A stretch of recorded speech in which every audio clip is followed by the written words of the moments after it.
विरोधकांनी आकस्मिकरित्या आज छत्रपती शिवाजी महाराजांच्या जयंतीच्या दिवशी शिवाजी महाराजांना अभिवादन न करता राहुल गांधींच्या विरोधात एक गरळ ओकण्याचा एक राजकीय कार्यक्रम करून टाकलेला आहे। राहुल गांधींचं ट्विट हा काही आज शिवाजी महाराज जयंतीच्या निमित्तानं मूळ कार्यक्रम असू शकत नाही, मात्र सगळे कार्यक्रम सोडून देऊन विरोधकांनी आता राहुल गांधींच्या ट्विटच्या मागे लागलेले आहेत।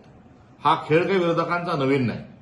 पंडित जवाहरलाल नेहरूंजींच्या संदर्भात देखील अशाच प्रकारचा गरळ ओकण्याचं काम हे याआधीही झालेलं होतं। राहुल गांधींनी शिवाजी महाराजांना अभिवादन करत असताना, नमन करत असताना, मानाचा मुजरा करत असताना काय म्हटलं तर माय हंबल ट्रिब्यूट।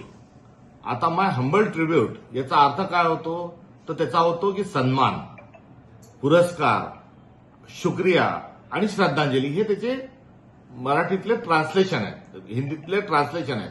त्यामुळे हा हंबल ट्रिब्यूटचा भाषांतरामध्ये झालेला हा कुठेतरी घोळ आहे आणि हंबल ट्रिब्यूट म्हणजे मी त्यांना त्यांचा पुरस्कार करतो, मी त्यांना अभिवादन करतो, मी त्यांना नमन करतो, हा त्यांचा त्यामागचा भाव आहे।